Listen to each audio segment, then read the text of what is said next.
Bem-vindos ao Doxa e Episteme. Hoje temos mais um episódio do bloco 10 mais em filosofia.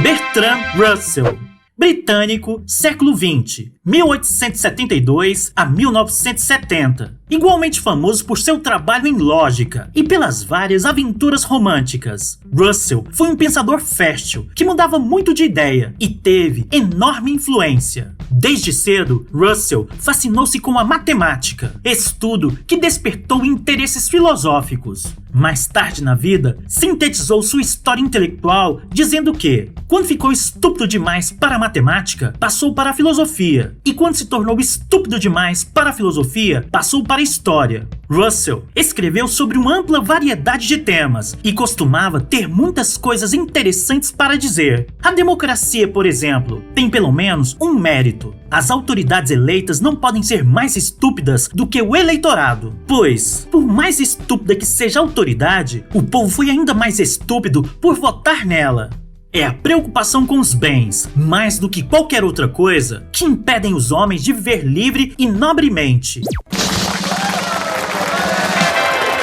Søren Kierkegaard, filósofo dinamarquês do século XIX, um profundo autor religioso, que muitas vezes publicava sua obra sob pseudônimo. Kierkegaard constantemente caçoava do eminente filósofo Hegel. Tinha grande humor filosófico, além de ser o pai do existencialismo, o movimento dos pensadores às vezes sombrios, que enfocam o que significa estar no mundo, uma combinação que muita gente acha surpreendente. A ideia de um salto da fé foi uma das mais conhecidas contribuições de Kierkegaard ao pensamento filosófico e religioso. A importância do engajamento subjetivo foi outro de seus temas importantes. Um autor inspirado e inspirador.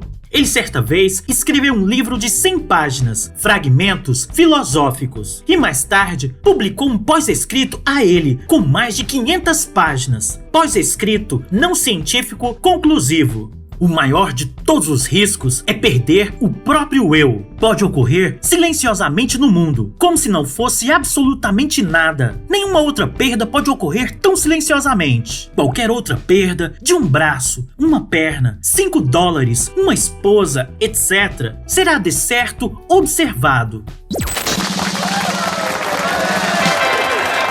G.W.F. Hegel. O verdadeiro nome de Hegel é George, mas, como a maioria dos grandes pensadores, ele costuma ser chamado apenas pelo sobrenome. Filósofo alemão do final do século XVIII e no início do século XIX, mais difícil de ler do que Kant. Parece que Hegel foi apenas o segundo grande filósofo após Sócrates a se casar. O primeiro, outro George, o filósofo irlandês George Berkeley. Muitos consideram Hegel confuso demais. Por alguma razão, isso não é incompatível com a sua fama filosófica. De forma interessante, como seu predecessor irlandês casado, Hegel foi um famoso filósofo idealista que acreditava que tudo que existe realmente deve ser mental. Ele estava convencido de que não há, em última análise, qualquer substância material independente. De acordo com Hegel, a história do mundo é a história do espírito absoluto, concretizando a si mesmo, seja lá o que isso significa exatamente, e é uma história em desenvolvimento. Hegel lançou a ideia de desenvolvimento dialético. Uma coisa acontece, uma tese, o oposto acontece, uma antítese, e de uma tensão dinâmica surge uma solução superior, uma síntese. O que é racional é real, e o que é real é racional. Com base nessa convicção, tanto o homem comum como o filósofo toma sua posição, e dela a filosofia começa seu estudo do universo da mente, bem como do universo da natureza. Immanuel Kant. Filósofo alemão do século XVIII, Kant é provavelmente o mais famoso dentre vários filósofos alemães prolixos e complexos. Quando jovem e estudante, viveu na pobreza e na privação. A leitura das obras do filósofo e cético escocês David Hume despertou, em suas próprias palavras, do sono dogmático. Seu livro mais famoso é A Crítica da Razão Pura, às vezes descrito como obra-prima quase ilegível da filosofia. O próprio Kant descreve-a como seca, obscura, contrária a todas as ideias comuns e, além de tudo isso, prolixa. E ele tinha razão. Certa vez, enviou o manuscrito pronto a um amigo, ele próprio um eminente estudioso. O homem leu uma parte do livro, mas devolveu-o explicando: se eu prosseguisse até o fim, eu acabaria enlouquecendo. Nascido em Königsberg, Prússia, Kant nunca saiu da cidade. Fazia um passeio todo dia, com tamanha regularidade, às 3 da tarde, que as pessoas podiam acertar o relógio por ele. Em sua obra filosófica, tentou restringir a razão para abrir espaço à fé. Kant acreditava que a razão teórica é incapaz de ultrapassar o mundo da experiência, de modo que não gostava das provas tradicionais da existência de Deus. Em seu lugar, queria tornar a crença religiosa uma questão de razão prática.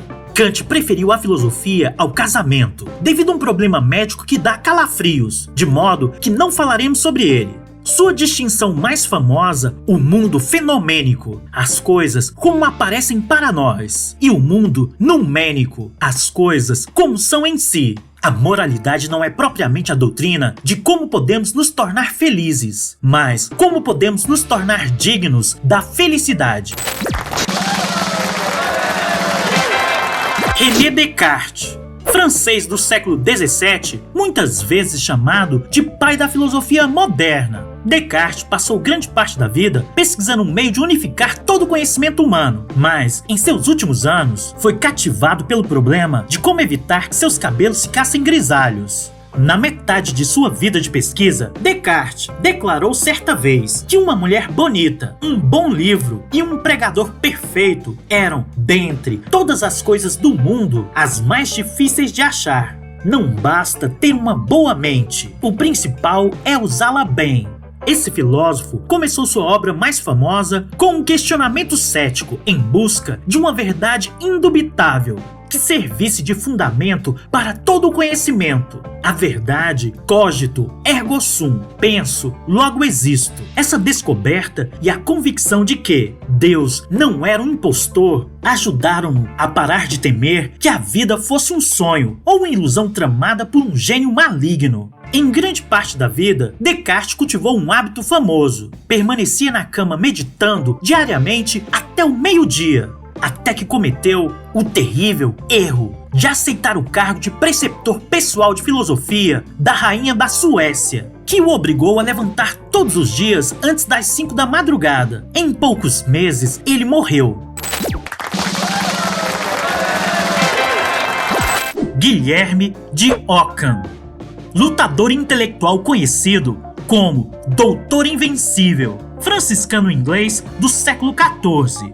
Concluiu que os universais, como as formas de Platão, como justiça, igualdade, cadeiridade, cachorridade, não existem realmente como entidades abstratas que devam ser contadas entre os equipamentos da realidade, não passando de uma excrescência de especulação metafísica. Ele removeu toda a barba platônica com a sua famosa navalha, a navalha de Ockham. Não multipliquem as entidades postuladas sem necessidade. Esse princípio também passou a ser conhecido como o princípio original da simplicidade, ou parcimônia. O primeiro conselho: não compliquem as coisas. São Tomás de Aquino, italiano, século XIII, o padrinho da filosofia católica, um enorme dominicano. Tomás de Aquino foi um dos pensadores mais pesados em uma época em que as maiores mentes costumavam estar abrigadas nos corpos maiores e mais corpulentos.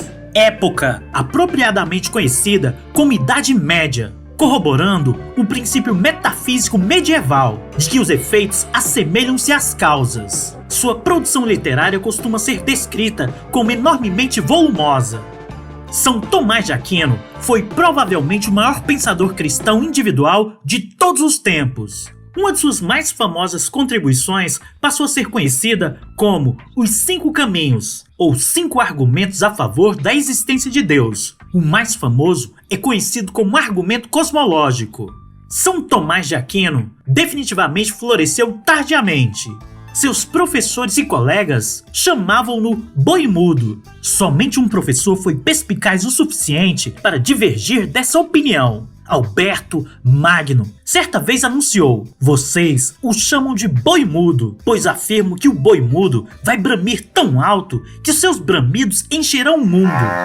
3 coisas são necessárias para a salvação do homem: saber aquilo em que deveria acreditar, saber o que deveria desejar e saber o que deveria fazer.